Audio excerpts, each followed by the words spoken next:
Ya, oke. Selamat hari Senin. Shalom semuanya, Bapak Ibu Saudara. Terima kasih buat hatinya, Halo terima Pak kasih Agus, buat halo Pak kerinduannya untuk sama-sama kita mau Hujan. belajar di hari ini. Ya, hari ini kita akan membahas satu tema yang 2 minggu lalu sebetulnya kita mau bahas, tapi kita masih membahas tentang dua buah salib. Ya, nah tema yang kita akan bahas yaitu bicara tentang manusia baru. Ya, ini masih di dalam satu tema besar kita, yaitu di dalam buku 6 bicara tentang mendengar suara Tuhan atau hidup dalam pimpinan roh. Ya, di dalam buku 6 ini kita akan terus belajar dan saya menyarankan untuk Bapak Ibu Saudara supaya terus mengikuti secara paralel ya, supaya tidak ada sesuatu yang hilang, tidak ada sesuatu yang kosong sehingga kita dalam menangkap kebenaran ini secara utuh, saudara. Sebab di dalam hal mendengar suara Tuhan ada beberapa hal, poin-poin yang mendasar yang harus kita pahami.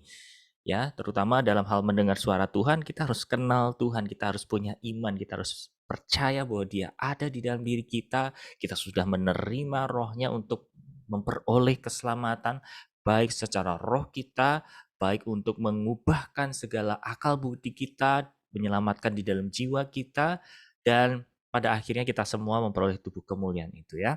Dan tentu apa yang kita dengar tidak serta-merta kita bisa melakukan dengan mudah atau kita dengar lalu kita lakukan. Nah, itu sebenarnya menjadi goal kita semua Saudara bahwa dalam mendengar suara Tuhan, problem terbesar kita sebetulnya apa sih? Melakukan. Problem terbesar kita adalah melakukan apa yang kita sudah dengar, ya. Nah, namun malah dari pelajaran ini semua kita sudah membahas tentang dua buah salib di mana dalam menangkap isi hati Tuhan, dalam hidup berjalan dengan roh harus paralel mematikan daging, Saudara. Dan bicara mematikan daging itu nggak selesai sampai hari ini. Kita semua termasuk saya, Saudara, masih terus bekerja sama dengan Roh Kudus dan mempercayakan diri kepada Dia supaya terus dikikis, terus mati, dan terus mati. Supaya betul-betul kita akurat menangkap apa yang Tuhan mau untuk kita lakukan. Amin. Nah, kita langsung saja di sini. Saya akan share screen.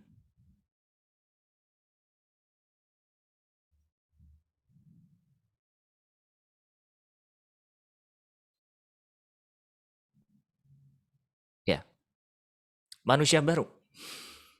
Ini perkataan Salomo, ya. Salomo bilang begini. Sorry, ada salah. Saya share screen. Saya keluar dulu ya.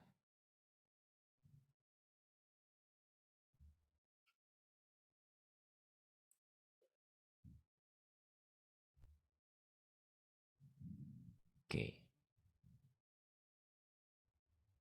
Nah, ini baru benar. Salomo bilang begini, saudara. Tak ada yang baru. Maksudnya apa? Tak ada yang baru di bawah kolong langit ini. Jadi, Salomo adalah orang yang paling penuh hikmat di bawah matahari atau kolong langit. Di kitab Raja-Raja ditulis 1 Raja-Raja 4 ayat 32 dan 33. Dia mengatakan begini, ia menggubah 3.000 amsal dan nyanyiannya ada 1.005. Total jadi ada berapa nih saudara? 3.000 tambah 1.005. Ya, 4.005.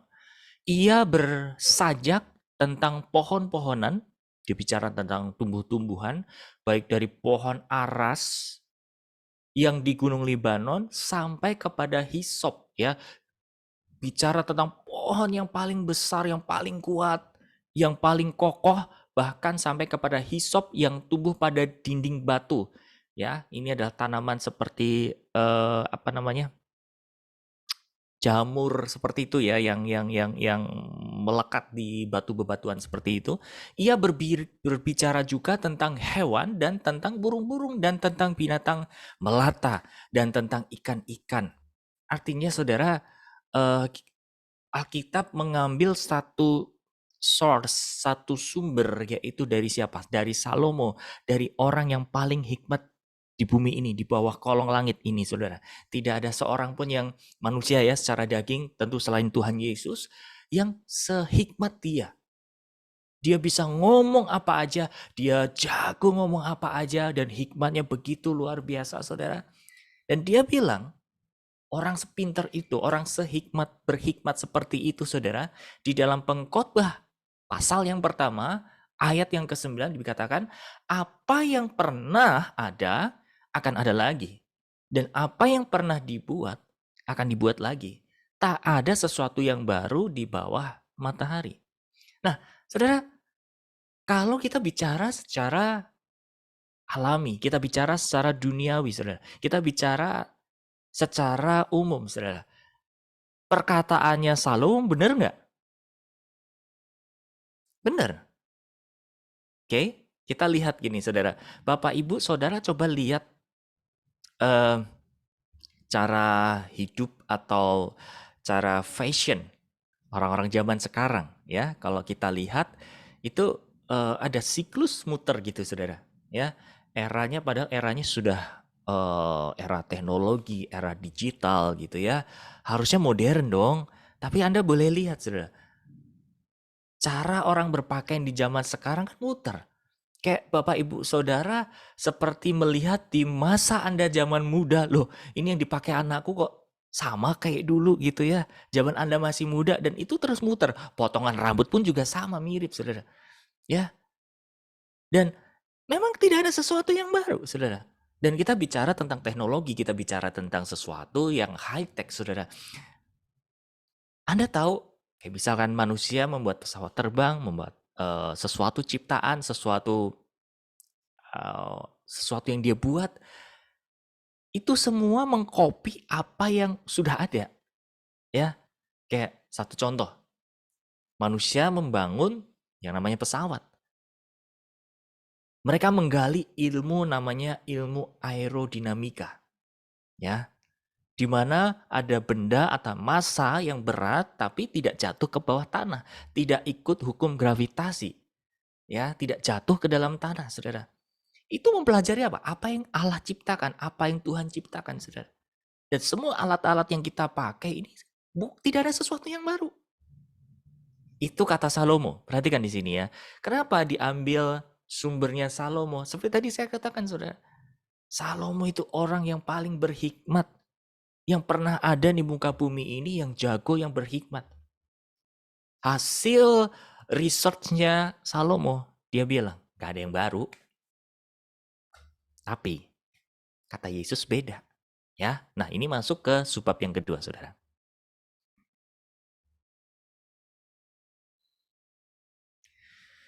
Tetapi di dalam Tuhan Yesus sekarang dinyatakan ada yang baru, yakni manusia yang dilahirkan kembali oleh Roh Kudus, ciptaan baru. Yesus lebih tinggi dari Salomo, karena yang memberi hikmat Salomo dia juga. Yesus memang berasal dari atas matahari. Orang-orang yang dilahirkan baru yang tinggal di atas matahari. Apanya yang baru? Semua orang di bawah matahari adalah serupa. Mereka hidup untuk dirinya sendiri.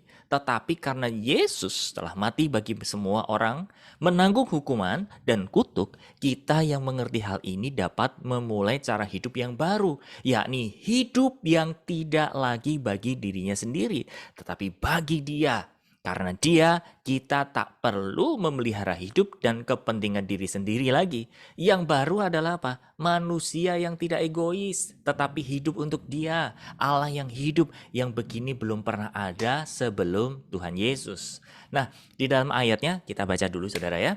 2 Korintus pasal 5 ayat ke-14 dikatakan, sebab kasih Kristus menguasai kami. Karena kami telah mengerti bahwa jika satu orang sudah mati untuk semua orang, maka mereka semua sudah mati. Kristus telah mati untuk semua orang, supaya mereka yang hidup tidak lagi hidup untuk dirinya sendiri, tetapi untuk Dia yang telah mati dan telah dibangkitkan untuk mereka. Sebab itu, kami tidak lagi menilai seorang pun juga menurut ukuran manusia.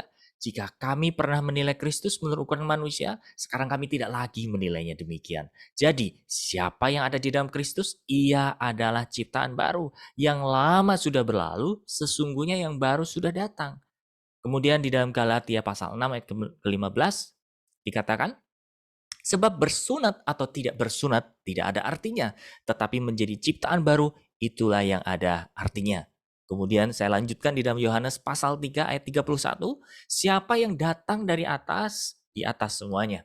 Siapa yang berasal dari bumi adalah dari bumi dan berkata-kata tentang hal-hal di bumi. Siapa yang datang dari sorga adalah di atas semuanya.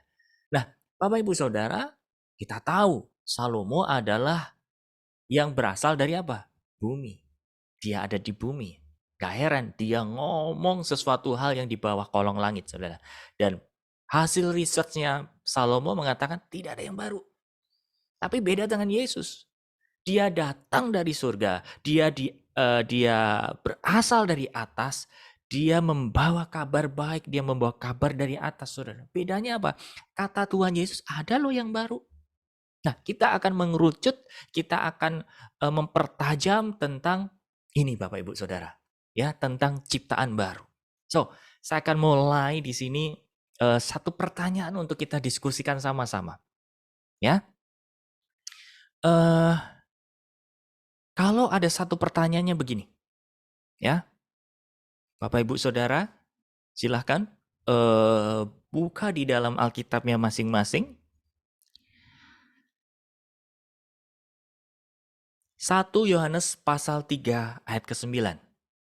Ini sebetulnya beberapa minggu lalu pernah saya bahas, pernah kita diskusikan, cuman memang belum mendapat jawaban. Ya, baru saya lempar ke floor, baru saya lempar ke forum supaya kita diskusikan sama-sama. Ya, di dalam 1 Yohanes pasal yang ketiga ayat yang ke-9. Saya meminta dengan hormat buat Bapak Ibu Saudara yang sudah ketemu, tolong silakan buka mic dan silakan dibacakan. 1 Yohanes pasal 3 ayat 9.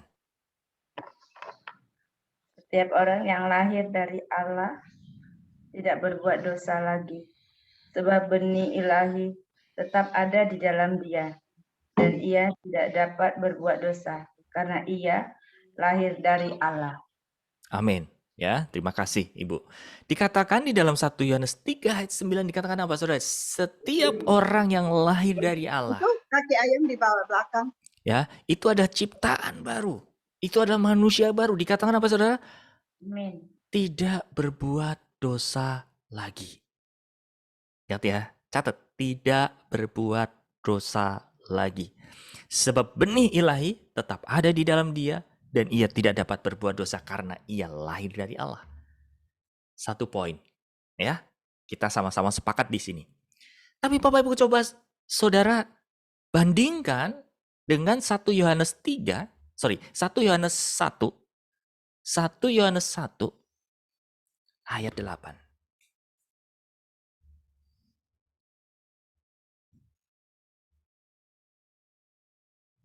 Oke, yang lain mungkin bisa bergantian, yang sudah ketemu tolong. 1 Yohanes 1 ayat ke-8. Saya Pak, 1 Yohanes 1 ayat 8. Ya. Jika kita berkata bahwa kita tidak berdosa, maka kita menipu diri kita sendiri dan kebenaran tidak ada di dalam kita. Nah, loh. Ngeri. The question is, pertanyaannya adalah, di dalam 1 Yohanes pasal ketiga ayat 9 dikatakan apa Saudara? Orang yang dari Allah, lahir dari Allah tidak berbuat dosa. Di dalam 1 Yohanes 1 ayat 8 dikatakan apa? Jika kita berkata bahwa kita tidak berdosa, maka kita menipu diri kita sendiri dan kebenaran tidak ada di dalam kita. Coba kita mau dengar suaranya sama-sama jawaban dari Bapak Ibu Saudara. Kita diskusi sekali lagi ya. Di kelas ini kita tidak ada yang menjudge, kita tidak ada yang menghakimi. Kok kamu jongkok banget pengetahuannya sampai segitu, kok kamu salah segala macam. No, ya. Kita sama-sama diskusikan, Saudara ya. Nah, menurut Anda gimana nih? Satu sisi ayat berkata, orang yang lahir dari Allah tidak berbuat dosa. Tapi satu sisi yang lain, Saudara berkata apa? Jika kita berkata bahwa kita tidak berbuat dosa, maka kita menipu diri kita sendiri dan kebenaran tidak ada di dalam diri kita. Kalau seandainya, apabila, jikalau ada orang yang baru lahir baru atau Anda ketemu jiwa baru nih, nanya, ya, ayat ini ada ditanya, Bapak atau Ibu, Bapak atau Ibu kan sudah jadi orang Kristen berpuluh-puluh tahun. Anda lahir udah jadi orang Kristen. Saya baru kemarin lahir baru. Tapi saya bingung nih, dapat ayat ini. Dikatakan 1 Yohanes 3 ayat 9, setiap orang yang lahir dari Allah tidak berbuat dosa lagi. Tapi di dalam 1 Yohanes 1 ayat 8 berkata apa? Jika kita berkata bahwa kita tidak berdosa, maka kita menipu diri kita. Kok Alkitab berseberangan? Kok firman Tuhan bertolak belakang ya? Tolong dong jelaskan.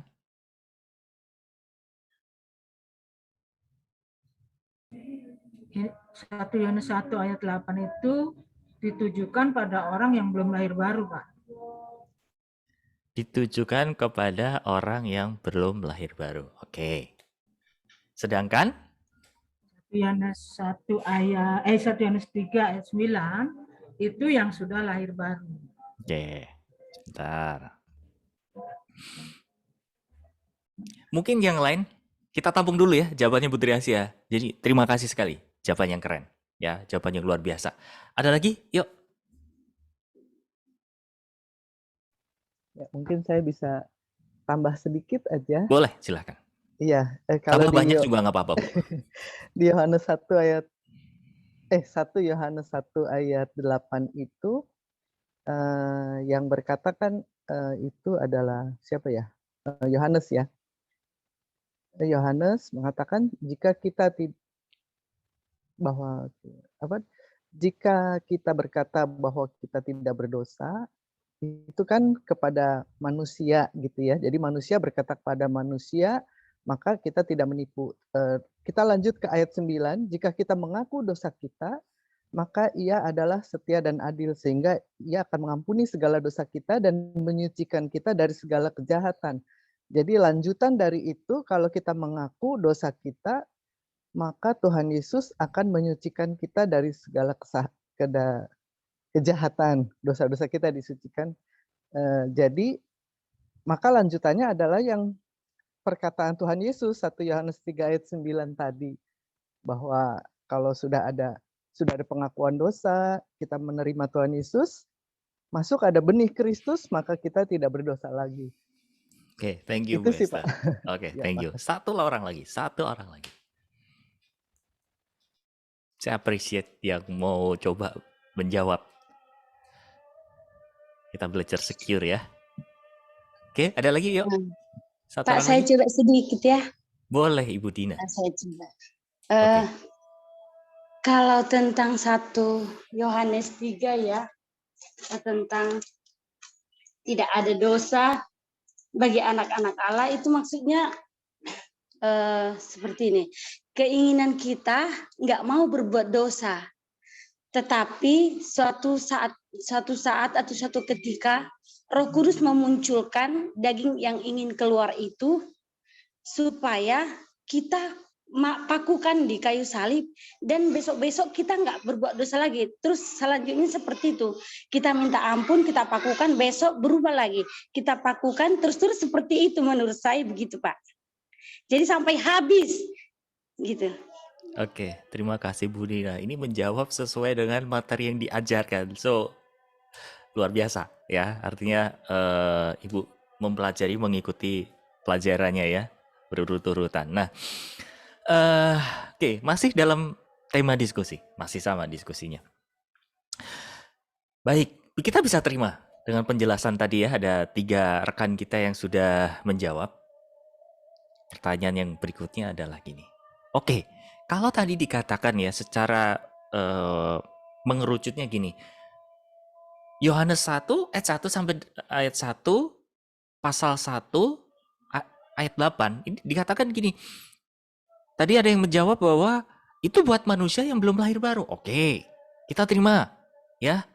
Nah, bagi orang yang dilahirkan baru, terima Yesus, kan dikatakan di dalam 1 Yohanes 3 ayat 9 berkata apa saudara?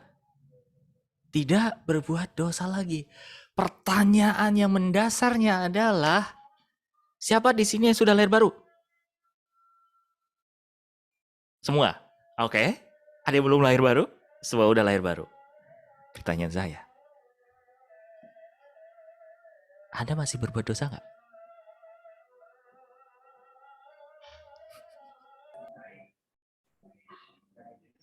Masih berbuat dosa, Oke.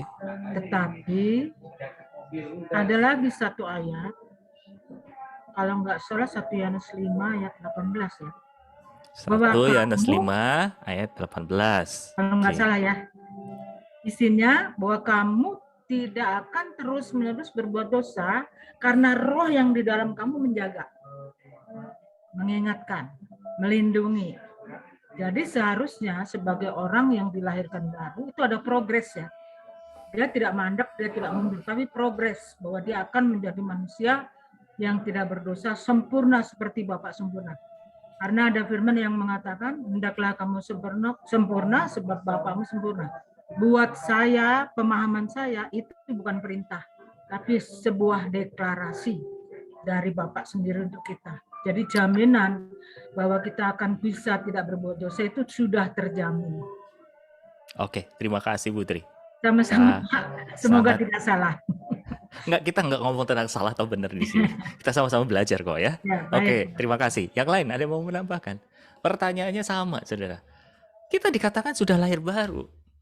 1 Yohanes 3 ayat 9. Oke, kalau tadi dikatakan bahwa manusia lama itu masih berbuat dosa gitu. Karena manusia baru tidak berbuat dosa. Pertanyaan saya gini tadi kan. Siapa di sini yang sudah lahir baru? Semua kita angkat tangan. Pertanyaannya, Anda masih berbuat dosa? Masih. Kalau pertanyaan itu dikatakan ke saya, ditanyakan ke saya, masih nggak? Masih. Tapi bagi saya nih saudara, kalau misal saya orang yang baru lahir baru nih, kok aneh ya? Alkitabmu berkata gini, orang yang lahir dari Allah tidak berbuat dosa lagi. Saya udah dilahirkan. Kamu katanya udah lahir baru. Tapi kenapa kamu masih bisa berbuat dosa? Ada yang mau menjelaskan lagi? Pak, itu yang tidak dapat berbuat dosa itu adalah benih ilahinya. Jadi Tuhan Yesusnya tidak akan berbuat dosa. Jadi Tuhan Yesus yang ada di dalam kita pasti tidak akan berbuat dosa. Nah. Tapi manusianya yang secara manusia lama mungkin masih berproses menuju kesempurnaan itu, Pak. Betul sekali ya. Jadi Bapak Ibu Saudara gini, saya akan jawab dengan dua sisi ya. Sisi yang pertama gini dulu ya. Kemarin saya sudah jelaskan panjang lebar arti tentang keselamatan ya, bahwa ada dua hal prinsip yang harus kita pegang dalam membaca Alkitab, menyerap Alkitab. Apa saudara? Masih ingat nggak? Ada yang namanya pengalaman secara instan, ada yang namanya pengalaman secara apa? Progresif. Ingat ya. Selalu Alkitab bahasanya dua arah seperti itu. Jadi kita harus bisa tahu nih, ini mana nih pernyataan mana nih yang secara instan, mana nih yang untuk progresnya. Kita tahu secara instan itu Tuhan yang lakuin. Secara progres manusia yang harus kerjasama atau merespon secara instan itu tadi. Nangkep ya? Waktu itu saya sudah jelaskan, kamu adalah terang, kamu adalah garam. Padahal Tuhan Yesus ngomong sama orang-orang yang baru dia ketemu. Yesus belum mati di atas kayu salib, tapi Yesus ngomong sama orang-orang di situ apa saudara? Kamu itu terang. Itu bahasa apa saudara? Secara instan. Secara progresnya, kita harus merespon apa yang Tuhan katakan. Identitas kita sebagai terang, identitas sebagai garam, kita harus ambil. Nah, kita berjalan bersama-sama dengan Tuhan. Sama seperti dengan ayat yang tadi dikatakan, saudara. Pengalamannya secara instan dikatakan apa, saudara? Setiap orang yang lahir dari Allah tidak berbuat dosa lagi. Tapi Anda harus pahami bahwa ini adalah pengalaman secara instan. Pengalamannya secara progresif harus apa, saudara? Anda mau hidup dipimpin oleh Tuhan. Mati daging, mikul salib, berjalan bersama dengan Tuhan. Itu sisi yang satu. Sisi yang kedua, saudara, tadi Bu Esther jawab. Jelas, mari kita buka lagi di dalam 1 Yohanes pasal 3, ayat 9 ya. Tadi dikatakan gini, barang siapa, 1 Yohanes 3 ayat 9. Setiap orang yang lahir dari Allah tidak berbuat dosa lagi. Sebab apa dikatakan saudara? Benih ilahi tetap ada di dalam dia. Dan ianya siapa saudara? Ianya ini benih ilahinya. Nah, ia tidak dapat berbuat dosa lagi. Jadi yang tidak berbuat dosa itu adalah apa saudara? Benih ilahinya. Kitanya mah manusianya, manusia dagingnya of course selalu berbuat dosa. Tapi benih ilahinya yang tidak dapat berbuat dosa. Nangkap di sini. Ya.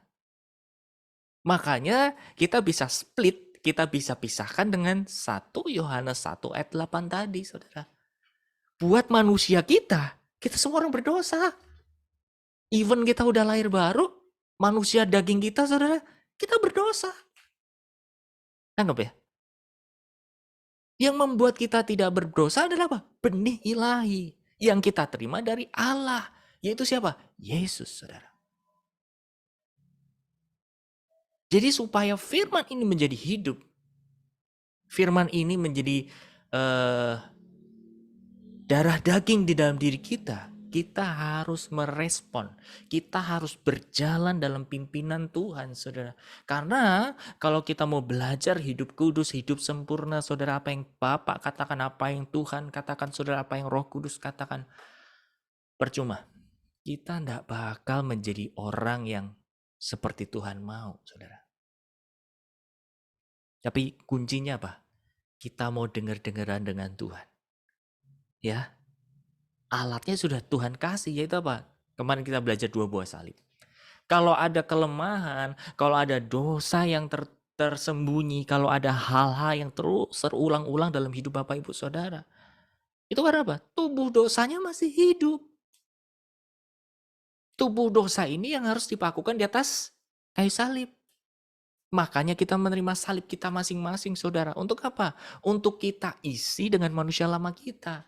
Ketika kita mengerjakan keselamatan seperti itu, saudara, maka apa yang terjadi? Benih ilahi itu semakin besar. Benih ilahi itu semakin bertata. Benih ilahi itu semakin dewasa di dalam diri kita. Akhirnya apa? Yesus terlebih besar, kita semakin habis. Maka kita tidak akan terus-menerus mengulang-ulang dosa. Dan itulah yang disebut apa, saudara? Manusia baru atau ciptaan baru. Sejauh ini bisa diterima dengan mudah, diterima dengan lengkap. Kalau ada yang masih bingung, sok silakan. Saya buka pertanyaan, saya buka ruang untuk Bapak Ibu Saudara bertanya. Sangat jelas, Pak. Sudah sangat jelas. Sudah clear ya? Nah, karena manusia baru itu yang jadi bos sekarang dia, bukan kita lagi. Yes, amin. Jadi kalau ada pertanyaan buat Bapak Ibu Saudara, orang yang baru bertobat, Anda sekarang sudah bisa jawab. Ya. Jadi kalau ditanya, tadi di 1 Yohanes 1 ayat 8 berkata apa tadi? Jika kita berkata bahwa kita tidak berdosa, maka kita menipu diri kita sendiri. Jadi boleh nggak kita ngomong, ya manusia lama saya itu masih berbuat dosa. Tapi syukur kepada Allah, benih ilahi sudah ada di dalam diri kita. Jadi kita akan dimungkinkan untuk tidak berbuat dosa terus-menerus. Kalau kita mau mati daging, kalau kita mau merelakan daging kita, kalau kita rela melepaskan semuanya. Tapi kalau kita bicara rela, saudara, kita bicara melepaskan, saudara. Haleluya rasanya. Betul tidak ya? Daging tersayat-sayat. Ya. Bagus saya, Pak. Ini, aku tadi merenungkan ketika Bapak menyampaikan ini uraiannya. Hmm. Terus aku gini, Tuhan, aku apa buat kesalahan aku, ingat-ingat, kayaknya aku udah nggak punya pikiran untuk berbuat kesalahan lagi. Bohong sedikit pun saya nggak berani karena saya diingatkan jangan bohong. Kayak bohong orang lain nggak tahu, tapi aku tahu. Maka kayak gitu. Karena kuasa Tuhan otomatis akan nggak ada pada diri kita. Aku nggak melakukan hal itu. Tapi, nah ini ada tapinya. Ketika aku mulai disakiti, padahal aku nggak buat kesalahan, aku ada berpikir, oh, terus gimana ya? Kalau kayak gini, aku mau menjelaskan apa keduduk perkaranya itu, tapi Roh Kudus mengingatkan aku, sudah diam saja, nanti satu ketika doa akan aja, satu ketika pasti dia akan dijamah, dia akan memahami, mengerti. Jadi kalau begitu sudah, terus aku keadilannya di mana? Nah ini bagaimana Pak kalau begini Pak? Maksudnya keadilan gimana, Bu? Maksudnya kan aku tidak melakukan kesalahan, tapi aku disalahkan gitu loh. Tapi kalau aku mau jelaskan itu jadi ribut gitu. Jadi ya udah aku terus diam saja karena saya ingat, oh iya, karena Tuhan sendiri bilang nggak boleh balas. Ya udah aku ingat firman itu, jadi aku nggak melakukan apa, aku cuma diam dan aku berdoa aja. Nah kalau seperti itu bagaimana? Karena benih ilahi kan sudah ada di dalam diri kita, Pak. Oke. Kalau begitu sikap saya benar apa salah gitu loh, Pak, maksud saya. Oke, baik. Saya akan satukan dengan satu tema yang sedang kita bahas, oke, yaitu tentang ciptaan baru, lahir baru, benih ilahi ada di dalam diri kita. Nah, ini menyangkut dengan apa yang tadi saya jelaskan, saudara. Ketika kita menghidupi benih ilahi di dalam diri kita, kata kuncinya apa? Kita harus rela. Rela, iya. Rela itu sesuatu yang menyakitkan. Rela itu sesuatu yang ya mati daging. Rela banyak aspeknya, saudara. Termasuk aspek apa? Untuk tidak menjadi diri kita paling benar. Walaupun kita dipersalahkan. Itu adanya di dalam. Kalau soal masalah barang, saya percaya mungkin kita semua atau mayoritas kita bisa let go, kita bisa rela. Tuh enggak ya? Ya udahlah, barang kalau hilang ya udah. Kalau itu diklaim buat si A, si B, si C ya udahlah. Tapi kalau namanya hak, nah, yang nggak kelihatan, waduh, ini yang sebetulnya perlu kita sangkal, saudara. Makanya kalau kita bahas tadi di sini, saya coba munculkan sekali lagi ya. Apanya yang baru? Semua orang di bawah matahari adalah serupa. Mereka hidup untuk apa? Diri sendiri. Perhatikan di sini, saudara. Ya, renungkan ini, saudara. Tetapi karena Yesus telah mati bagi semua orang menanggung hukuman, dikatakan, nih. Atau di sini, yang baru apa sih?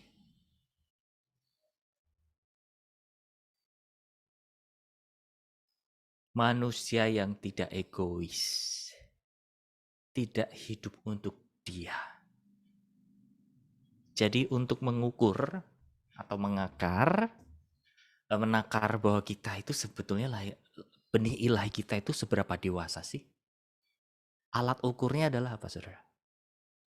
Egois dengan selflessness. Hidup untuk diri sendiri atau hidup buat Tuhan. Gitu. Kalau benih ilahi itu semakin dewasa di dalam diri kita, saya percaya, saudara, Anda akan menghidupi yang namanya hidupnya Yesus. Artinya apa? Anda pasti akan selfless. Pasti Anda nggak akan mementingkan diri sendiri. Pasti Anda nggak akan menganggap diri Anda paling benar. Anda akan menganggap, oke, walaupun kita sudah benar, sudah tepat, tapi kalau memang masih disalahkan, masih ditimpa lagi, ya udah, nasib kita. Katanya mati, katanya selfless. Masih ingat dengan saya sharing beberapa hari lalu, saudara, tentang selflessness? Saya coba cari. Saya diingatkan tentang ini ya. Ya beberapa hari saya merenungkan tentang arti selflessness. Ya saya bacakan sekali lagi nih. Beberapa waktu belakangan ini, saya sedang merenungkan tentang selflessness atau tidak mementingkan diri sendiri.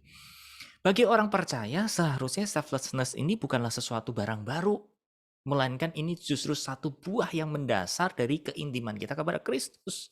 Bukan saya yang bilang, Yesus yang bilang. Tadi dikatakan di dalam 2 Korintus 5 ayat 14, ayat 15 saya bacakan, Kristus telah mati untuk semua orang supaya mereka yang hidup tidak lagi hidup untuk dirinya sendiri, tapi untuk Dia yang telah mati. Ayat 16, sebab itu kami tidak lagi menilai seorang pun yang menurut ukuran manusia. Jika kami pernah menilai Kristus menurut ukuran manusia, sekarang kami tidak lagi menilainya demikian. Ya. Kemudian di dalam Galatia 2 ayat 20, ini menjadi ayat hafalan juga. Namun aku hidup tetapi bukan lagi aku sendiri yang hidup, melainkan Kristus yang hidup di dalam aku. Dan hidupku yang kuhidupi sekarang di dalam daging adalah hidup oleh iman dalam Anak Allah yang telah mengasihi aku dan menyerahkan dirinya untuk aku. Memang sangat mudah untuk mengakui kebenaran ini. Kita hafal ayat ini. Betul? Tetapi pengakuan kita hanya akan menjadi teori kalau dalam keseharian kita tidak melakukannya dalam kehidupan sehari-hari. Artinya apa, saudara? Tidak mempraktekkan selflessness ini dalam kehidupan sehari-hari. Tidak mati atas diri kita dalam kehidupan sehari-hari. Dalam mungkin lingkup keluarga, komunitas, atau di mana kita berada. Ya. Nah, kemudian diingatkan arti ini. Dalam 1 bulan yang sama, ya, bulan kemarin, saudara, saya mendapat satu firman arti kata doulos. Kalau di dalam bahasa Hineni mirip-mirip dengan kata hineni.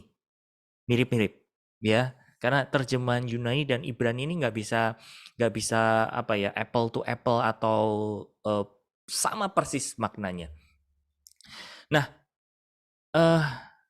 doulos yang dalam bahasa Yunani artinya apa? Budak. Seorang yang mengabdikan diri pada orang lain dengan mengabaikan kepentingan diri sendiri. Mungkin bagi kita yang sudah dimerdekakan dengan identitas dan posisi sebagai anak Allah sedikit mikir. Loh, katanya kita anak Allah. Kok kita budaknya Allah sih? Mungkin Anda agak rada canggung atau mungkin kurang mendarat gitu, saudara. Tapi di situ saya coba jelaskan gini. Posisi kita sebagai anak Allah adalah panggilan dan kedudukan tertinggi yang patut kita syukuri dan pegang seterusnya, itu tidak akan pernah hilang, saudara.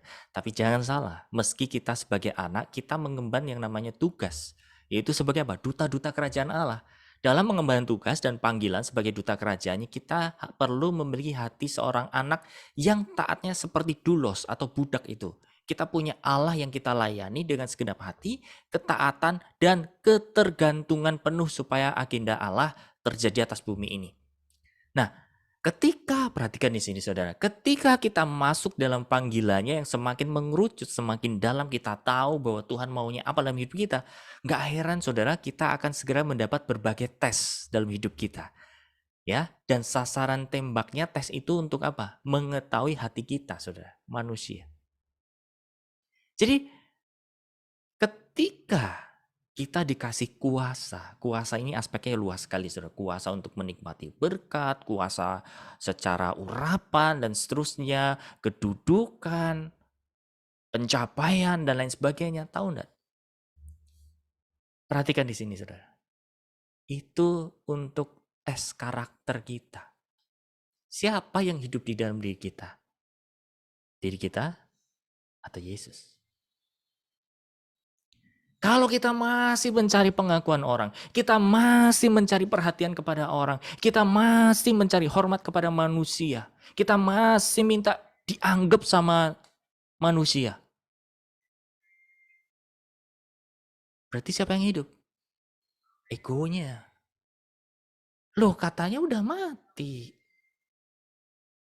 Terlebih-lebih, saudara, kalau Bapak Ibu Saudara dan saya dapat promosi hari ini, dapat kedudukan yang tinggi, dapat kuasa, saudara, diangkat tinggi oleh Tuhan. Jangan hanya semata-mata itu sesuatu yang menarik. Wih, saya menjadi pemimpin, saya menjadi ketua, saya menjadi koordinator, saya menjadi ini, saya menjadi itu. Tahu nggak? Tuhan sedang tes hati kita. Tuhan sedang berperkara dengan kita. Hatimu gimana kalau kamu kasih kuasa?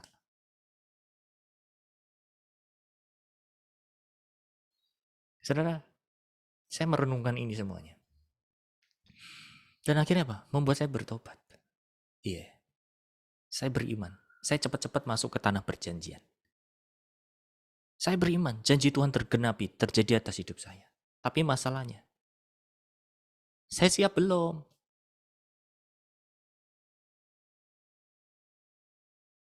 Nah, saat kita menerima kuasa, saat kita menerima promosi itu, wow. Kadang kita merasa bahwa, oh puji Tuhan, haleluya. Tuhan percayakan ini, Tuhan percayakan itu. Tuhan percayakan saya untuk memimpin ini, memimpin itu. Tuhan kasih tugas yang besar terhadap saya untuk begini, begitu, untuk menyampaikan firman, untuk jadi WL, untuk bersaksi, untuk berkhotbah, dan lain sebagainya. Kita bersyukur untuk semuanya itu, saudara. Tapi satu hal Anda harus perhatikan. Ketika Anda diangkat, hati kita sedang dites. Karakter kita sedang dites. Saat kita menerima pujian, pujian itu kita apakan? Saat Anda mulai menjadi inspirasi buat orang, nilai hidup apa yang Anda bangun, respon hati bagaimana yang Anda munculkan. Ya. Saya percaya Bapak Ibu Saudara di sini punya contoh banyak lah ya di dunia ini, saudara. Ketika Anda melihat pemimpin, baik itu di sekuler maupun di rohani, saudara, maupun di pemerintahan, saudara. Ada pemimpin yang memang bagus, pemimpin yang rendah hati, pemimpin yang merakyat, pemimpin yang tahu bawahannya kayak apa gitu. Tapi Anda juga melihat kan contoh-contoh pemimpin yang kayak egois, nggak mikir, nggak menjadi pelindung atas orang-orang yang dipimpin dan semacamnya, saudara. Karena apa? Itu adalah tes karakter buat kita semuanya. Kalau kita bisa memahami selflessness ini, saudara, bahwa kita nothing, Tuhan yang something. Amin. Oh, kita nggak bisa apa-apa. Kita hanya mau meresponin aja. Banyak tubuh Kristus sendiri akhirnya bergulat dengan perpecahan, selisih paham, asumsi, nyalain sana, nyalain sini, begini, begitu, begini, dan seterusnya. Saudara, karena apa? Belum hidup dalam selflessness. Padahal dikatakan di dalam materi tadi jelas. Ciptaan baru, manusia baru. Yang mana yang baru? Dikatakan apa? Manusia yang tidak egois, tetapi hidup untuk dia. Nah, mengaplikasikannya bagaimana? Saya dapat satu quote, satu tulisan yang sangat memberkati. Ya, intinya gini. Di dalam bahasa Indonesianya, saya dapat itu di dalam bahasa Inggrisnya. Coba saya baca ya. Sebentar.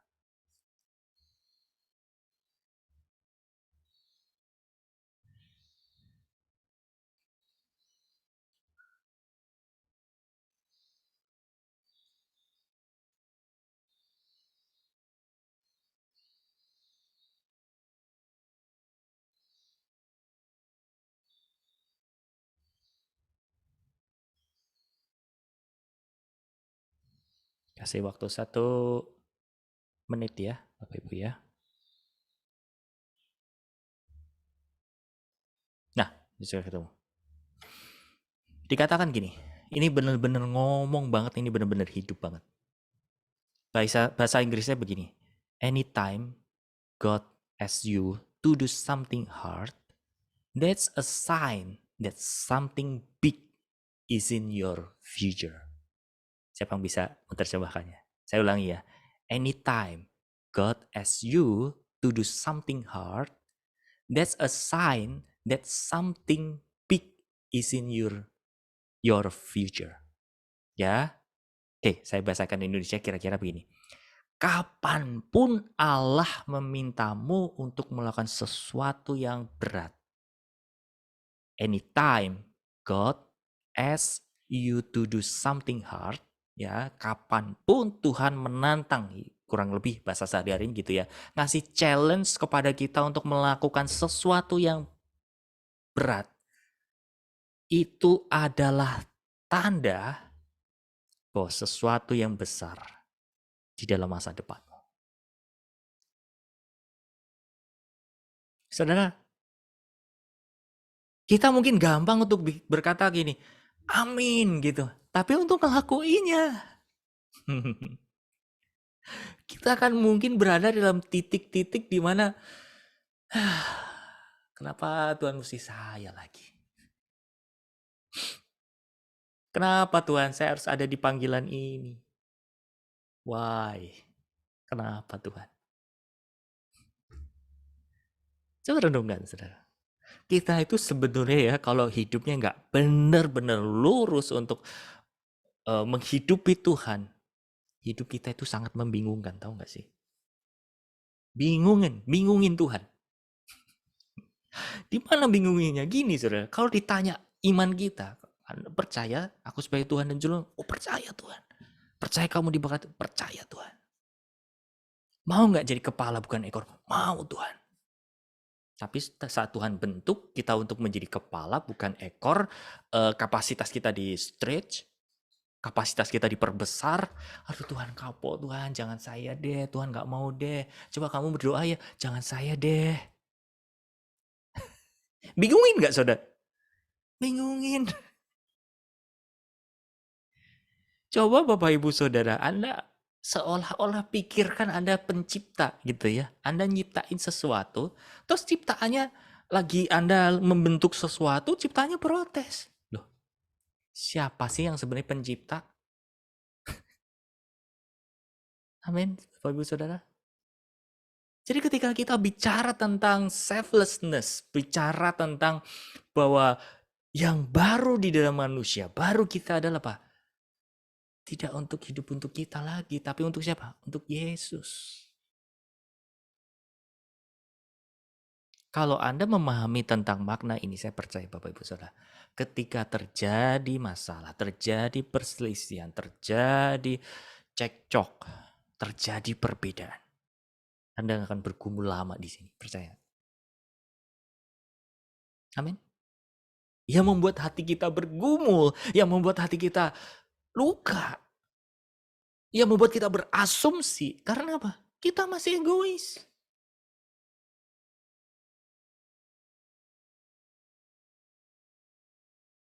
Mari kita putuskan hari ini Bapak Ibu Saudara. Untuk apa? Untuk mati. Terima kebenaran bahwa Yesus yang hidup di dalam kita, bukan kita lagi. Kalau Anda sudah berbuat baik, Anda sudah berbuat menurut Anda benar, tapi masih dipersalahkan, tapi tidak sesuai dengan ekspektasi Anda, ya udah. Kita lagi menyangkal diri itu. Itu adalah tes hati kita, saudara. Amin. Oke, lanjut. Makasih ya Pak, makasih. Sama-sama, Ibu. Ini firman buat kita semua, ya. Nah, berikutnya. Yang mana manusia baru? Oke, saya akan share screen di sini.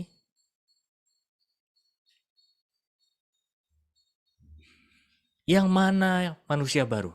Sering orang bertanya-tanya yang mana di dalam kita yang disebut ciptaan baru, yaitu manusia baru itu. Sejak roh Tuhan Yesus memasuki roh Anda, terbentuk satu roh yang baru, hasil percampuran roh Anda dan roh Yesus, dan di dalam kumpulan roh-roh di dalam jiwa kita sekarang berbaur roh-roh baru, yakni sebagai buah Roh Kudus. Jadi sekarang terdapat dua kelompok staf fasilitas jiwa kita. Kelompok pertama berasal dari pertumbuhan jiwa kita sejak dari perut ibu hingga saat terakhir. Kelompok ini terbentuk dari roh-roh keturunan dan dari lingkungan duniawi. Kelompok ini disebut kedagingan. Kelompok kedua adalah kelompok baru disebut ciptaan baru. Kedua kelompok berseteru satu dengan yang lain. Yang pertama egosentris, yang kedua kristosentris. Kelompok kedagingan harus digantung di kayu salib seluruhnya. Kelompok kedua yang berperan aktif selanjutnya. Yang tinggal dari yang lama adalah apa? Pengalaman hasil buah pengetahuan baik dan jahat saja. Sejak itu, yang berdoa di dalam bahasa roh, yang memuji Tuhan dalam roh, yang tertawa di dalam roh, yang menanti-nanti Tuhan, yang mendapat hikmat roh, membaca firman, menghafal ayat, beriman berdasar firman, yang menengking setan, menyembuhkan orang sakit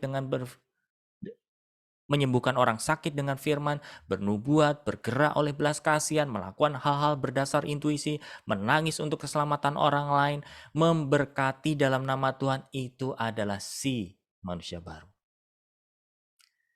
Menarik untuk kita bahas saat ini, saudara. Ya, perhatikan di sini, mana yang manusia lama itu, mana yang manusia baru itu.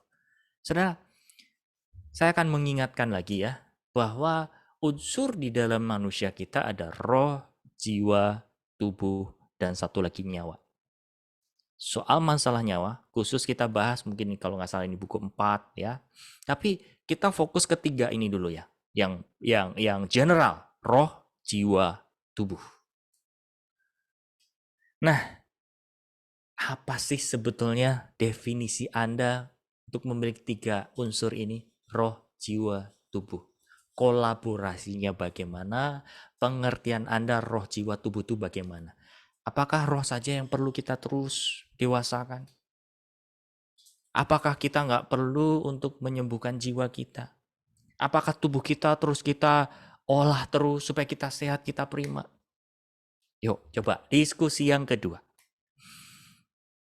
Kita pengen dengar sama-sama apa sih definisi Anda tentang roh, jiwa, tubuh ini? Menanggapi kebenaran ini, menanggapi fakta ini, apa yang Anda lakukan selama ini? Karena ini nanti yang akan mempengaruhi hidup kita, saudara. Ya, mempengaruhi jalan hidup kita, mempengaruhi respons kita. Coba ada yang mau jawab di sini? Definisi atau apa yang menurut Bapak Ibu Saudara sih tentang soal roh jiwa tubuh ini? Mana yang lebih penting? Apa yang harus kita lakukan? Anda menghidupinya bagaimana? Yuk. Ada yang mau jadi sukarelawan? Sekali lagi, jangan takut salah. Anda cuma ceritakan apa yang Anda tahu. Apa ada yang anggap itu benar selama ini. Silakan bagikan.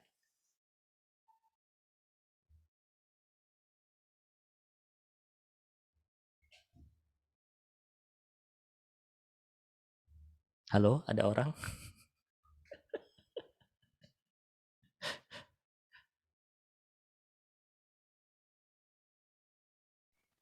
Saya coba ya Pak. Silahkan Bu. Mungkin kalau sebelum kita terima Kristus, mungkin jiwa kita yang menguasai diri kita,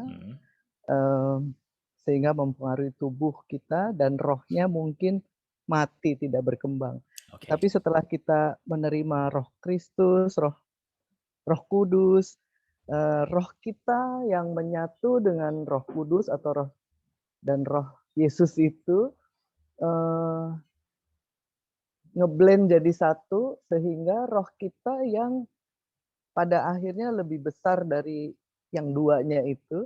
Okay. Dan roh kita adalah yang memimpin jiwa dan tubuh kita, sehingga pikiran kita, perasaan kita, kehendak kita dipimpin oleh roh, di mana roh itu adalah dipimpin oleh Roh Kudus sendiri gitu ya. Sehingga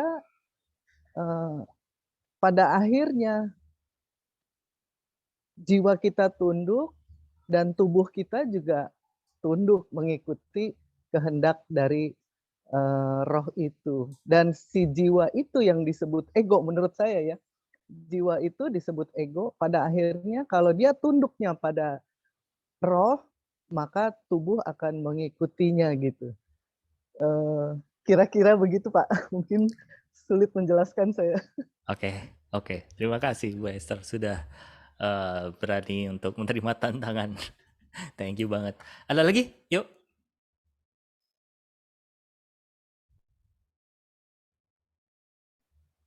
Apa yang Bapak Ibu tahu sih tentang roh jiwa tubuh ini? Saya coba ya Pak.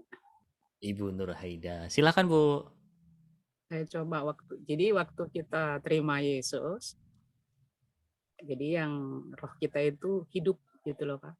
Jadi roh Kristus Kita masuk hidup. di dalam kita menjadi hidup. Oke. Tetapi sepertinya dibilang gini, jiwa seperti kan karena dibilang kalau terima Yesus itu udah percaya, udah ada Yesus.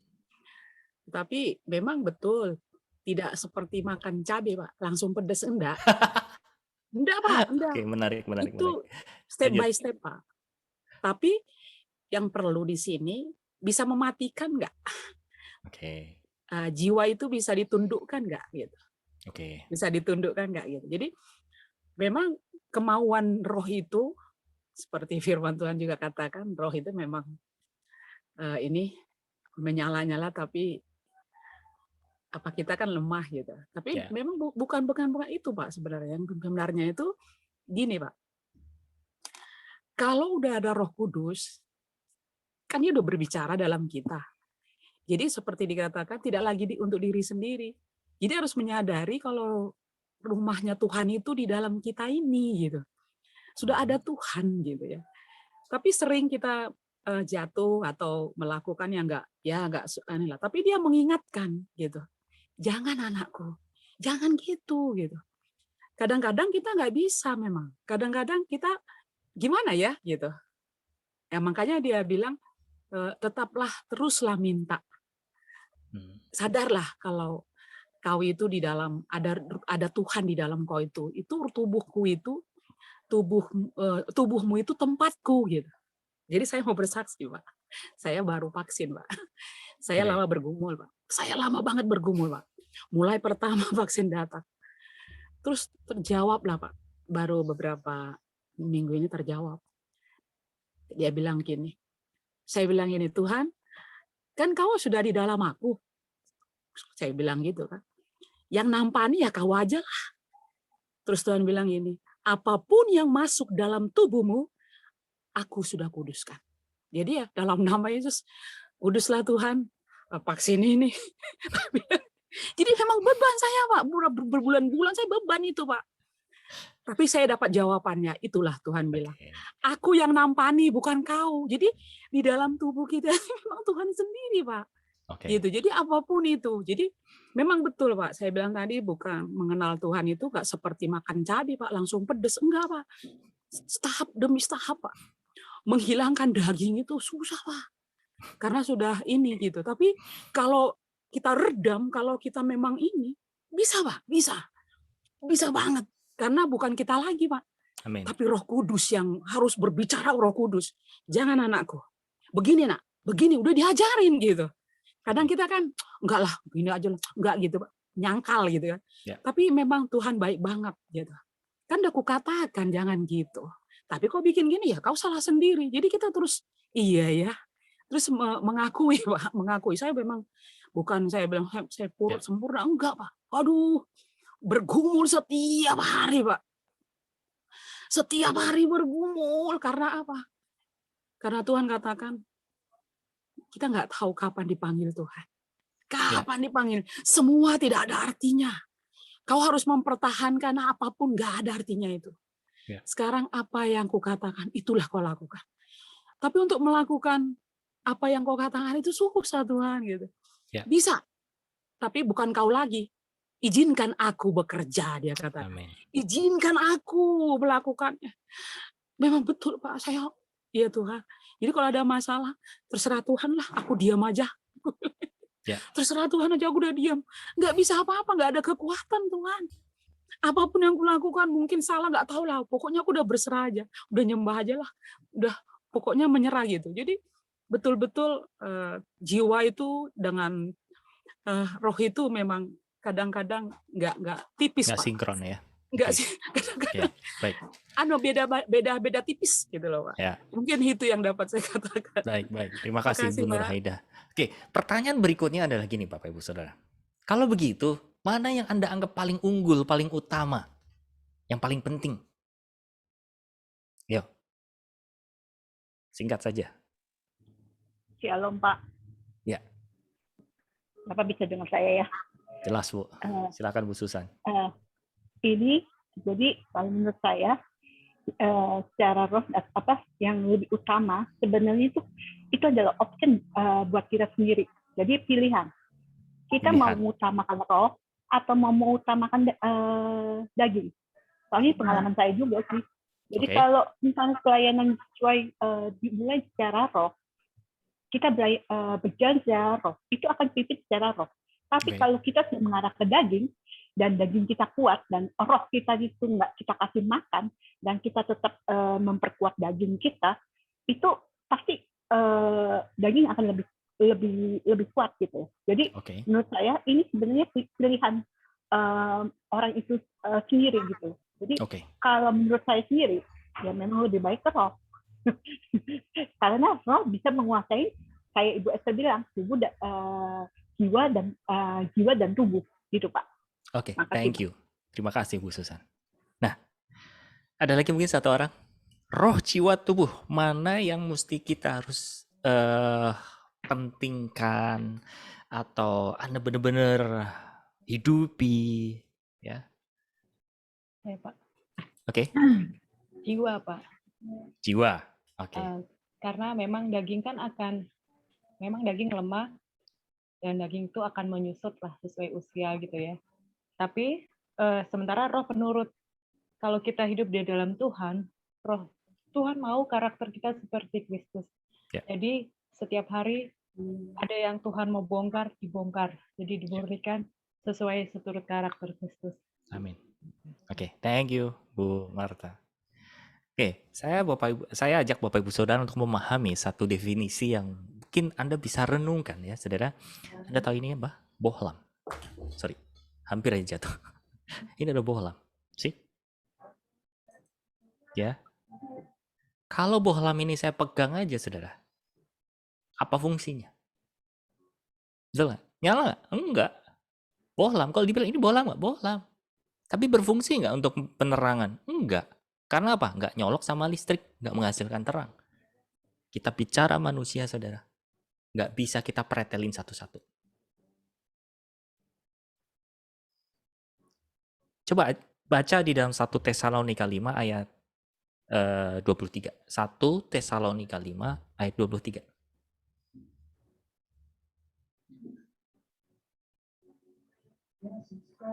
Oke, salah seorang yang sudah ketemu, silakan baca.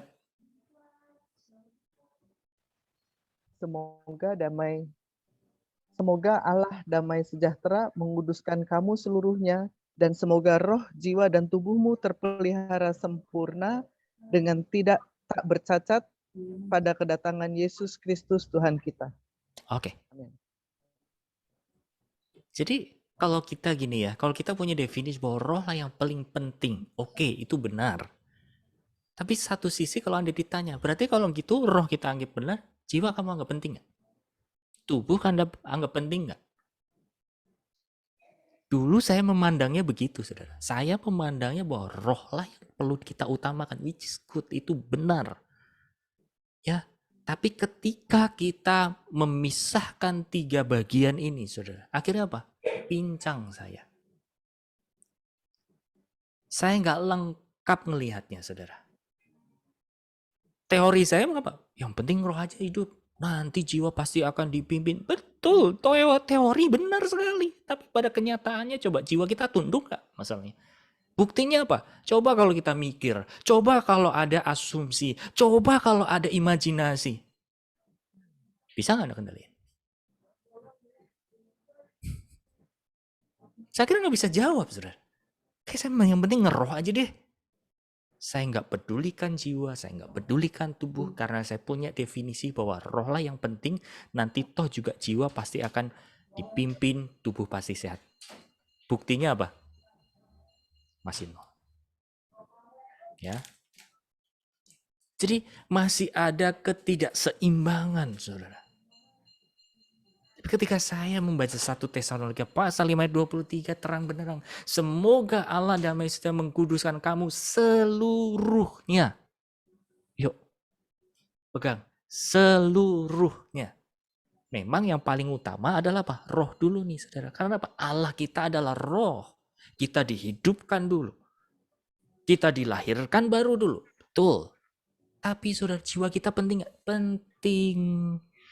Kenapa? Karena kalau jiwa kita nggak kita pedulikan hari ini, mohon maaf, tadi firman Tuhan mengatakan apa saudara? Jiwa kita itu terbentuk dari sesuatu roh-roh yang masuk dari kita lahir, saudara. Cara kita berpikir, respon kita, itu semua akibat dari mana? Di mana kita berada. Nah, ya udah berarti sekarang ngeroh sama ngejiwa. Bukan berarti ini menjadi kekuatan laten jiwa. Ini sesuatu yang berbeda, saudara. Anda jangan salah paham bahwa gini.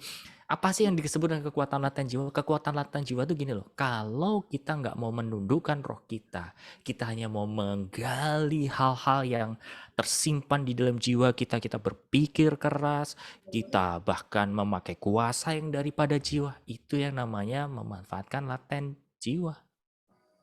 Tapi bukan berarti jiwa Anda buang, saudara. Nggak bisa, ini menjadi satu kesatuan. Oke, kalau kita udah ngeroh, kita udah jiwanya mau dipulihkan. Tubuh perlu nggak? Firman Tuhan mengatakan apa, saudara? Oke, kita baca satu ayat ya. Coba saya akan cari.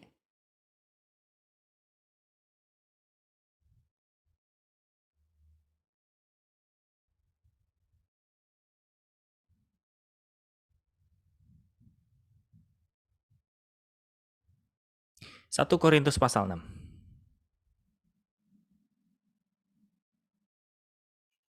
1 Korintus pasal 6 ayat 13, saya bacakan ya supaya cepat. Makanan adalah untuk perut, dan perut untuk makanan. Ayatnya belum titik, saudara. Tetapi kedua-duanya akan diminasakan Allah.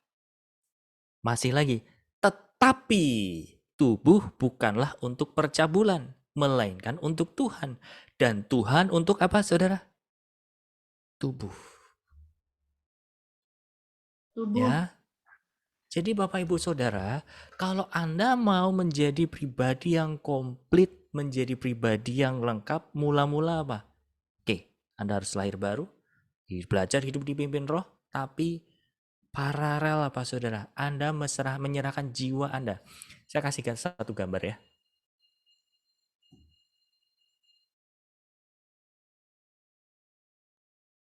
Ya, Anda bisa baca, Anda bisa lihat di sini, saudara.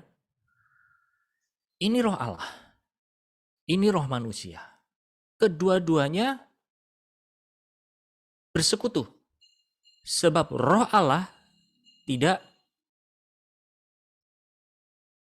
bekerja sama di dalam jiwa atau tubuh kita secara direct, secara langsung.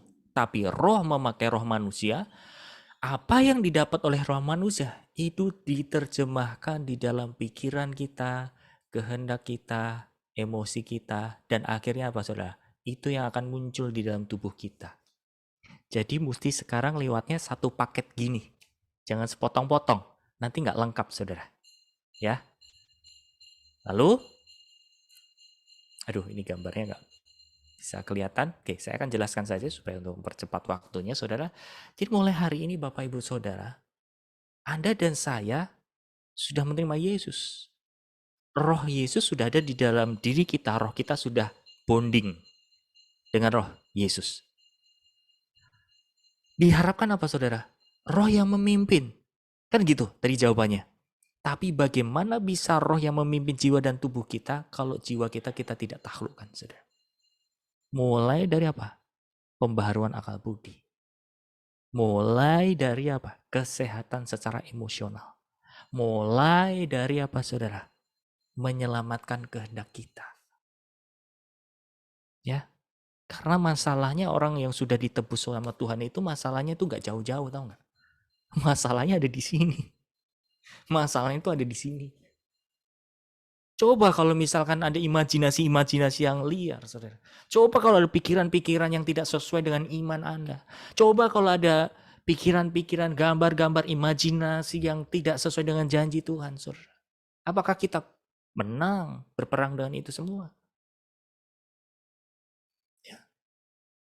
Ketika Anda disalahpahami, ketika Anda difitnah, ketika Anda mendapat sesuatu yang tidak adil, apakah emosi Anda tetap sehat untuk mengasihi orang itu? Atau sebaliknya, Anda terpilih terluka?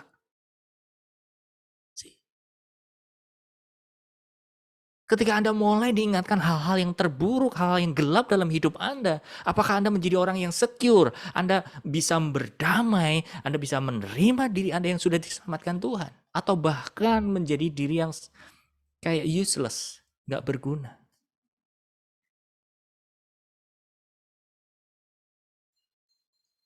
Di dalam imamat jelas, saudara. Tuhan ngatur makanan siapa? Para imam. Tujuannya apa? Supaya kita nggak sakit-sakit. Jadi karya keselamatan itu untuk apa, saudara? Ketiga-tiganya itu. Roh, jiwa, dan tubuh. Amin. Nah, pada saat tadi dikatakan ya, materi yang mana yang manusia baru, mana yang manusia lama. Manusia lama itu adalah sesuatu yang ada di dalam jiwa kita. Adanya di situ. Itu yang mesti dibongkar habis. Cara kita berpikir, respon kita, hati kita, saudara. Itu yang harus dibersihkan. Makanya tadi Bu Nur Haida bilang kan ya, terima Yesus tuh nggak kayak makan cabai gitu. Makan langsung pedes kan gitu ya. Artinya apa, saudara? Ketika kita lahir baru, saudara. Pekerjaan kita adalah apa? Membongkar seluruh staf di dalam jiwa kita. Yaitu apa? Roh-roh yang ada di dalam pikiran kita. Di dalam hati kita. Nah, kalau Anda nanti berjalan dua hal ini, roh dan jiwa, mulai. Tubuh Anda akan dipelihara sama Tuhan, tahu nggak? Apa yang boleh masuk, apa yang tidak masuk, dipelihara sama Tuhan. Saya dulu nggak mikir soal tubuh, saya nggak mikir soal masalah fisik, saudara. Karena apa? Yang penting saya ngeroh. Alhasil apa? Saya mudah lemes, saya mudah sakit-sakitan, saya mudah pusing, dan seterusnya, saudara. Saya nggak pernah mengolah tubuh ini yang katanya ngaku ini bait Allah. Kenapa bait Allah nggak pernah dipelihara? Makanya sampah, makanya apa aja. Nggak difilter segala macam, semua serba masuk aja. Apalagi kalau sudah masuk dalam dunia pelayanan, saudara. Udah, makan tok isinya. Tapi jangan anggap itu sesuatu berkat yang Anda harus nikmati sampai habis. Justru Anda mulai care. Anda mulai perhatian. Ya, meskipun Bapak Ibu Saudara, saya hari ini juga hidupnya belum 100% menghidupi tubuh yang sehat ya. Tapi masa-masa pandemi ini, Tuhan ingat nih. Itu tubuhku. Kamu gak pernah pelihara. Ya. Kau biarkan untuk terus menimbun lemak, berat badan menambah, dan menambah. Giliran pelayanan, pusing-pusingan, mudah capek. Aduh, di situ saya ketegur. Ya. Makanya saya ajak Bapak Ibu Saudara sekarang, mulailah. Oke ya, kalau Anda pemahamannya tentang masalah lahir baru, keselamatan itu belum lengkap, nggak apa-apa, fokus ke sini dulu. Kalau Anda sudah ke situ, mulai definisinya lengkapin, saudara. Bahwa manusia kita itu utuh, terdiri dari roh, jiwa, tubuh yang harus kita pelihara. Supaya apa? Hidup kita seimbang. Ya. Tahu nggak? Elisa matinya kenapa tuh? Bukan kenapa, gimana? Ada yang ingat nggak? Elisa matinya gimana? Kegemukan ya. Kegemukan. Ntar ya kita baca ya. Tapi di sini nggak ada body shaming ya, tenang aja Bapak Ibu Saudara.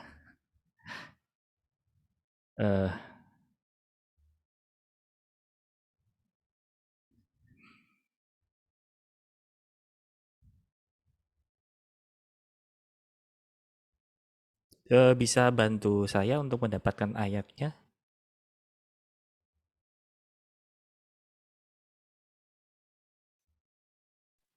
Mas Agus, Elisa atau Imam Eli ya? Sebentar.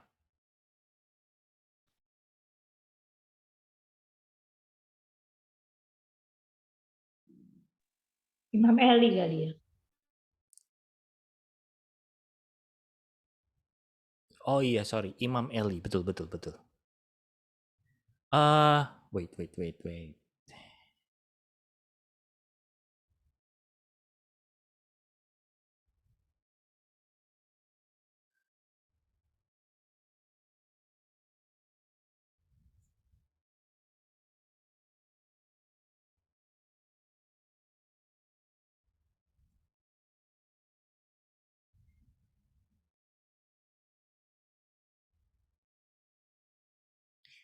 Ada yang ketemu? Oke, Imam Eli ya.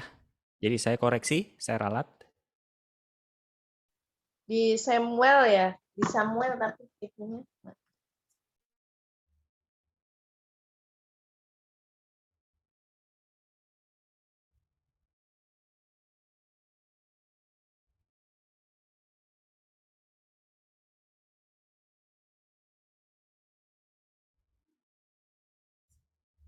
Oke, saya masih mencari. Baik, mungkin sambil jalan ya. Nanti yang sudah ketemu tolong bantu. Ya. Tapi pada intinya Bapak Ibu Saudara bahwa gini ya. Kenapa sih Tuhan itu menulis aturan buat para imam soal masalah makanan? Tujuannya apa? Supaya para imam-imam ini yang melayani Allah, Saudara, dia tuh nggak gampang sakit-sakitan. Ya. Nah, kita kembali lagi soal masalah apa? Yang mana manusia baru itu? Manusia baru itu adalah orang-orang yang sudah mulai betul-betul menghidupi Tuhan dan bisa menaklukkan jiwanya. Walaupun mungkin nggak 100%. Oke, Niko sudah ketemu 1 Samuel 4 ayat 18. Niko, bisa minta tolong dibacakan, Nik?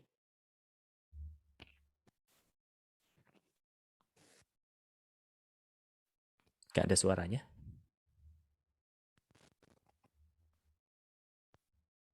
Oh, ini ada ya. Ketika disebutnya tabut Allah itu, jatuhlah Eli terlentang dari kursi di sebelah pintu gerbang, batang lehernya patah dan ia mati. Sebab telah tua dan gemuk orangnya. 40 tahun lamanya ia memerintah sebagai hakim atas orang Israel. Ya. Jadi Bapak Ibu Saudara, kalau roh kita, betul-betul kita punya relationship, kita punya hubungan baik dengan Allah, pasti jiwa kita akan disembuhkan, Saudara. Dari apa? Pikiran-pikiran yang negatif, pikiran-pikiran yang banyak asumsi, pikiran-pikiran yang menjadi medan pertempuran. Ya, emosi kita yang mungkin gak stabil, Tuhan mulai bangun karakter di dalam jiwa kita, di dalam mental kita, Saudara. Dan tubuh kita akhirnya apa? Menjadi prima. Ya. Sehingga ketika kita melakukan firman Tuhan, Bapak Ibu Saudara, dampaknya betul-betul luar biasa. Tapi kalau satu yang kita kejar, ya seperti saya dulu hanya maunya ngeroh tok, jiwanya saya nggak anggap. Akhirnya apa? Saya mudah terluka. Saya mudah tersinggung. Saya emosian. Satu sisi ngeroh, tapi jiwanya kacau balau. Ya. Nah, ketika dua-duanya oke, ngeroh sama jiwanya diperbaiki gitu. Tapi apa? Berat badan nambah terus tiap tahun. Kalau pelayanan ke daerah, mungkin ada saksi hidupnya Niko, gampang lelah, ngantukkan segala macam, gampang capek. Nggak punya fisik yang prima. Ya. Nah mari, kalau kita hanya tubuh saja yang kita urusi, olahraga aja, terus workout aja. Tapi kalau rohnya mati, jiwanya penuh sakit, buat apa? Ya. Amin Bapak Ibu Saudara. Jadi kembali lagi ya, renungkan dari materi hari ini. Benih ilahi sudah ada di dalam diri kita. Mulai kerjasama dengan pribadi yang ada di dalam diri kita. Mulai bangun hubungan di dalam roh. Dan mulai cari hal-hal di dalam jiwa kita yang tidak sesuai dengan pikiran Kristus. Yang banyak sekali asumsi, yang banyak sekali pikiran-pikiran yang menuduh, yang mengintimidasi, mulai izin Roh Kudus untuk mengoreksi pikiran kita, akal budi kita, emosi kita yang rentan, ya, sama iri hati, sama luka batin dan lain sebagainya. Mulai minta Tuhan untuk sembuhkan di bagian jiwa kita. Supaya apa, saudara? Anda dan saya mulai menjaga tubuh yang adalah bait Allah. Sehingga kita menjadi pribadi yang lengkap, pribadi yang utuh. Dan Yesus semakin besar di dalam diri kita. Amin. Oke, baik Bapak Ibu Saudara, kita akan akhiri sampai di sini. Saya akan lanjutkan di pertemuan berikutnya. So, saya ajak Bapak Ibu Saudara untuk bersatu hati, kita tutup dalam doa. Bapa di surga, kami mengucap syukur, Roh-Mu yang sudah bicara di dalam diri kami, biarlah kami bisa menerima, biarlah Kau ubah bahasanya dengan lebih sederhana lagi. Kalau ada hal-hal yang kami masih bingung, ada hal-hal yang masih kami belum bisa terima, Roh Kudus, urapi kami, lawat kami, supaya pengurapan firman itu boleh terjadi dalam diri kami, kami boleh menjadi pribadi-pribadi yang hidupnya dipimpin oleh Roh, memiliki jiwa yang sehat, jiwa yang stabil, dan memiliki tubuh yang prima, supaya hidup kami, roh, jiwa, tubuh kami betul-betul menjadi tempat kediaman-Mu yang betul-betul bisa Engkau pakai secara leluasa. Terima kasih Bapa, terima kasih Tuhan, terima kasih Roh Kudus. Kami bersama-sama tumbuhkan Kristus yang ada di dalam diri kami, supaya Kristus yang lebih besar, kaminya semakin habis, nama-Mu dipermuliakan. Bapa, saat ini biarlah Kau yang melepaskan berkat buat kami semuanya, baik berkat secara rohani, baik berkat secara materi. Biar setiap kami dipelihara oleh surga, dan pemeliharaan-Mu itu sangat setia. Terima kasih Bapa, terpujilah nama-Mu. Di dalam nama Yesus kami berdoa dan mengucap syukur, haleluya. Amin. Oke, silakan buka kameranya dulu, Bapak Ibu Saudara. Kita foto dulu sebentar ya. Nggak terasa udah 2 jam ya. Kayaknya sebentar gitu, nggak terasa. Ya. Jam 1. Berarti menikmati, Bu. Baik, saya hitung sampai 3 ya.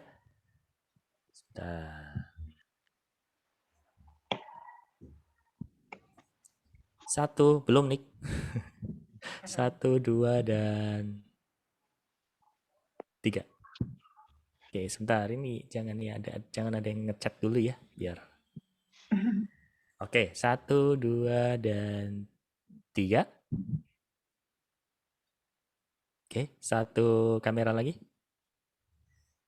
1, 2, dan sebentar, tahan ya. 1, 2, dan 3. Oke. Baik, sampai bertemu di pertemuan berikutnya. ya, Pak. Yesus berkati ya. Bye. Berkati, Pak. Terima kasih, Pak Guru. Sama Bu, God bless ya. Bye.